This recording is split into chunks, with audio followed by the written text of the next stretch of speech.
कर्नाटक विधानसभा चुनाव जीत के बाद आज दिल्ली पहुंचेंगे मल्लिकार्जुन खड़गे। ये बड़ी खबर है। सोनिया गांधी और राहुल गांधी से मुलाकात करेंगे और कर्नाटक के मुख्यमंत्री के नाम पर चर्चा होगी। सूत्रों के मुताबिक मुख्यमंत्री के साथ साथ 3 उप मुख्यमंत्री का फॉर्मूला कर्नाटक के लिए बनाया जा सकता है। तो पहले मल्लिकार्जुन खड़गे की सोनिया गांधी और राहुल गांधी से मुलाकात शाम 5:30 बजे कर्नाटक में बेंगलुरु में दूसरी मीटिंग होगी।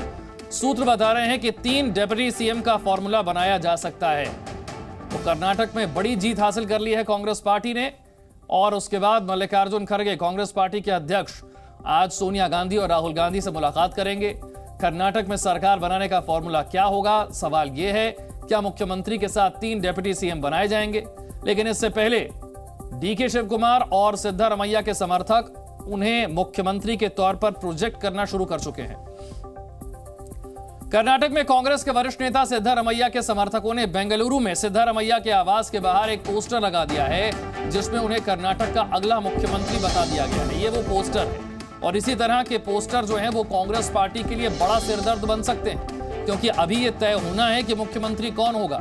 2 चेहरे रेस में आगे हैं, डीके शिव कुमार और सिद्धारमैया, लेकिन दोनों के ही समर्थक अपने अपने नेता को मुख्यमंत्री के तौर पर आगे दिखाने की कोशिश में लगे हुए हैं। सिद्धारमैया के समर्थकों ने तो बाकायदा ये पोस्टर लगा दिया है कि वही अगले मुख्यमंत्री होने जा रहे हैं, जबकि अभी मुख्यमंत्री कौन होगा ये तय हुआ नहीं है। कांग्रेस पार्टी ने बड़ी जीत तो हासिल कर ली है, लेकिन अगली बड़ी चुनौती ये है कि मुख्यमंत्री कौन होगा ये चुना जाए, क्योंकि अगर इन दोनों बड़े नेताओं में से एक भी नेता नाराज होता है तो कांग्रेस पार्टी में टूट की संभावना बढ़ती है और फिर सरकार का कामकाज चलाना बड़ा मुश्किल होगा। ऐसे में ये जो पोस्टर हैं ये कांग्रेस आला कमान के लिए सिरदर्द साबित हो सकते हैं। तो ये दोनों पोस्टर अब सामने आ गए हैं। 2 बड़े नेता कर्नाटक में कांग्रेस पार्टी के जीत के हीरो माने जा रहे हैं। कर्नाटक में कांग्रेस पार्टी के कार्यकर्ताओं का जश्न जारी है। आज भी पटाखे जलाए जा रहे हैं, आतिशबाजी की जा रही है। कल कांग्रेस पार्टी ने यह बड़ी जीत हासिल की और आज भी जो समर्थक हैं, जो कार्यकर्ता हैं, उनका जश्न थमने का नाम नहीं ले रहा। पटाखे जल रहे हैं, आतिशबाजी हो रही है। एक तरफ सिद्धारमैया के समर्थक हैं जो कि उन्हें अगला मुख्यमंत्री बनने की बधाई दे रहे हैं। अभी तो यह तय ही नहीं हुआ है कि मुख्यमंत्री कौन होगा, लेकिन उससे पहले ही सिद्धारमैया के समर्थकों ने पोस्टर लगा दिया है और इसमें लिख दिया है कि दूसरी बार कर्नाटक के सीएम के तौर पर शपथ लेने वाले माननीय सिद्धारमैया जी को हार्दिक बधाई। इसी तरीके से जो दूसरे बड़े नेता हैं कर्नाटक कांग्रेस के, यानी कि डीके शिव कुमार, उनके यहां भी पोस्टर लग गए हैं। कर्नाटक के अगले सीएम के तौर पर शपथ लेने वाले माननीय डीके शिव कुमार जी को हार्दिक बधाई। अब यही पोस्टर कांग्रेस पार्टी के लिए सिरदर्द साबित होंगे, क्योंकि अभी यह तय होना है कि मुख्यमंत्री कौन बनेगा, लेकिन दोनों ही बड़े नेताओं के समर्थक पहले से ही उन्हें मुख्यमंत्री बना चुके हैं, मान चुके हैं कि वही मुख्यमंत्री के तौर पर शपथ लेने जा रहे हैं। दोनों ही बड़े नेता हैं और दोनों का ही कांग्रेस पार्टी की जीत में बड़ा योगदान है, लेकिन मुख्यमंत्री तो कोई एक ही बनेगा और जो भी मुख्यमंत्री बनेगा, डर कांग्रेस पार्टी के लिए यह है कि कहीं दूसरे नेता के जो समर्थक हैं, जो उनके समर्थक विधायक हैं, कहीं वो पार्टी में टूट तो नहीं ले आएंगे, कहीं पार्टी टूट तो नहीं जाएगी। और ऐसा पहली बार नहीं है। आप याद कीजिए तो मध्य प्रदेश में जीत के बाद, राजस्थान में जीत के बाद या फिर छत्तीसगढ़ में जीत के बाद इसी तरह का मंजर था। हर जगह पर 2 बड़े नेता और फिर उनमें से मुख्यमंत्री चुनने की चुनौती कांग्रेस पार्टी के लिए बहुत बड़ी चुनौती है। जितनी बड़ी चुनौती चुनाव जीतना है, उतनी ही बड़ी चुनौती मुख्यमंत्री कौन होगा ये चुनना भी है। और ऐसे में किसी भी नेता को नाराज करना कांग्रेस पार्टी के लिए मुश्किलें बढ़ाएगा।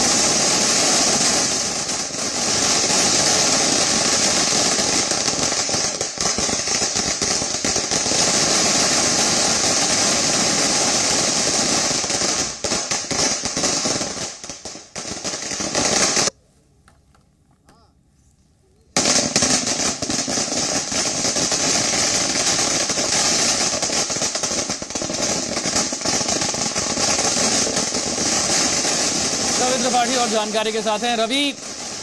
अभी तो मीटिंग्स होनी है, तय होना है। एक तरफ डीके शिव कुमार के पोस्टर, एक तरफ सिद्धारमैया के पोस्टर और सिद्धारमैया के समर्थक तो आतिशबाजी शुरू कर चुके हैं, पटाखे जल रहे हैं उनके घर के बाहर।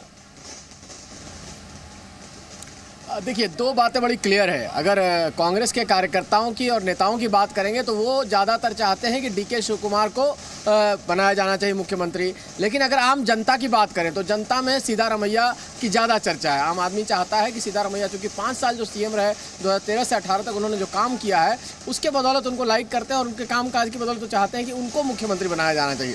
तो कुल मिला के दोनों के अपने अपने चाहते ग्रुप है और दोनों चाहेंगे कि मुख्यमंत्री उनका पसंदीदा आदमी बने। लेकिन इस बीच में तय करना है आला कमान को। अभी खबर मिली है, चूँकि खरगे साहब की टीम के लोग भी हमारे साथ ही कहीं रुके हुए हैं जिस होटल में मैं हूँ, तो वहाँ जानकारी मिली खरगे साहब की फ़्लाइट अब 1 बजे की है। 1 बजे की फ़्लाइट से वो यहाँ से निकलेंगे, 3 साढ़े 3 बजे के आसपास वो दिल्ली पहुँचेंगे और उसके बाद जाकर हाई कमान, जिसको खरगे साहब कह रहे हैं, यानी गांधी परिवार के पास जाकर यहाँ की रिपोर्ट देंगे, जो ग्राउंड रिपोर्ट है। कल भी मैं आपको एक इंटरेस्टिंग खबर बताना चाहूँगा। जब प्रेस कॉन्फ्रेंस होनी थी यहाँ सभी नेताओं की एक साथ, तो पता चला कि सिद्धारमैया आने को तैयार नहीं थे अपने आप, तो मल्लिकार्जुन खड़गे को उनके यहाँ जाना पड़ा। उनको लेकर, जो पार्टी के अध्यक्ष हैं, इतने बड़े नेता हैं, लेकिन अगर स्टेट की बात करें तो सिद्धारमैया की पॉपुलैरिटी एट पार है। तो इस वजह से कहीं ना कहीं उनकी नाराज़गी पहले से दिखने लगी है। तो सिद्धारमैया को मनाने के लिए और उनको प्रेस कॉन्फ्रेंस में लाने के लिए मल्लिकार्जुन खड़गे गए और उनको लेकर आए।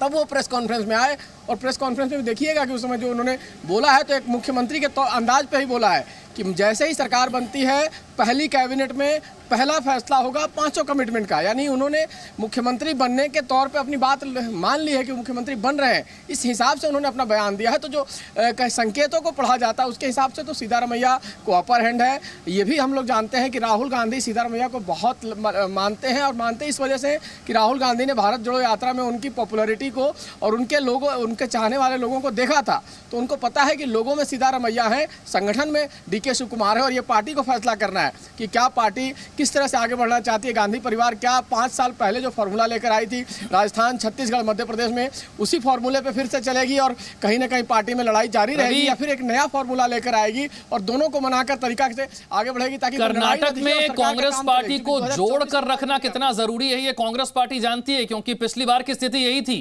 जेडीएस कांग्रेस ने सरकार तो बना ली थी लेकिन विधायक टूटे, बीजेपी के साथ गए और सरकार गिर गई। इसीलिए यह समझती है कांग्रेस पार्टी कि पार्टी को एकजुट रखना कितना जरूरी है और एक व्यक्ति को नाराज करके कहीं फिर से पार्टी में टूट की संभावना तो नहीं बढ़ जाएगी। नहीं, बिल्कुल। देखिए, इसकी संभावना से कभी भी इनकार नहीं किया जा सकता और राजनीति में कहते हैं ना, कभी किसी भी संभावना से राजनीति में इनकार नहीं किया जा सकता है। किसकी क्या इच्छाएं हैं और चूंकि जो ट्रैक रिकॉर्ड है कांग्रेस पार्टी में कि 2.5 साल का फॉर्मूला चल नहीं पा रहा है, जिसने भी कमिटमेंट किया है उसने 2.5 साल नहीं 5 साल पूरा किया है। एकमात्र आदमी है पूरे देश में गुलाम नबी आज़ाद जिन्होंने 2.5 साल 3 साल का जो फार्मूला था जम्मू कश्मीर में उसको पालन किया था। आज तक का इतिहास उठा के देख लीजिए कि जब 2 लोगों की लड़ाई होती है और ये फार्मूला कहीं डिस्कस हुआ है कि 2.5 साल के बाद मैं मुख्यमंत्री रहूँगा, 2.5 साल के बाद आपको दे दूंगा, तो ऐसा कभी लागू नहीं हो पाया है। तो वैसी स्थिति में ये बात नहीं बनने वाली है। एक नया फार्मूला बनाना पड़ेगा। क्या सीएम होंगे सिद्धारमैया और DK Shivakumar deputy CM के लिए तैयार होते हैं? और उसमें भी बड़ी बात यह है कि क्या 3 डिप्टी सीएम में Siddaramaiah DK Shivakumar 1 deputy CM बनना चाहेंगे? क्योंकि वहाँ कास्ट के आधार पर बनाने की बात है कि अगर कुर्बा और जो पॉपुलैरिटी के नाते अगर सिद्धारमैया को सीएम बनाया जाता है तो 3 डिप्टी सीएम, एक बोकालीगा से डीके शिव कुमार को रिप्रेजेंटेशन मिल जाएगा, एक जो दलित नेता हैं जी परमेश्वर उनको रिप्रेजेंटेशन मिल जाएगा डिप्टी सीएम के नाते, और एक कहीं ना कहीं जो लिंगायत समाज के नेता हैं यहाँ, उन कांग्रेस पार्टी के बड़े नेता हैं पाटिल साहब, उनको मौका मिलेगा। तो इस तरह से कांग्रेस का प्लान है। लेकिन क्या ये प्लान सक्सेसफुल हो पाएगा? क्या डीके शिव कुमार इसको मानेंगे कि डिप्टी सीएम, वो भी 3 डिप्टी सीएम के साथ? ये मुझे लग नहीं रहा है। अभी तो कहीं ना कहीं पेच फंसा हुआ है और गांधी परिवार के बाद चूंकि आपने देखा कि जिस तरह से डीके शिव कुमार रो पड़े सोनिया गांधी का नाम लेकर, तो अब सोनिया गांधी के दरबार में ये फैसला होना है कि आखिर यहाँ का मुख्यमंत्री कौन होगा और उन्हीं को तय करना है और उनको मनाना भी है और उनको बनाना भी है, दोनों काम करना है। यहाँ जो फैसला होगा वो इसलिए भी अहम है क्योंकि 1 साल से भी कम समय के भीतर आपको लोकसभा चुनाव का भी सामना करना है। तो कर्नाटक की स्थिति जो होगी, पार्टी जितनी एकजुट होगी उसका असर लोकसभा चुनाव पर भी होगा।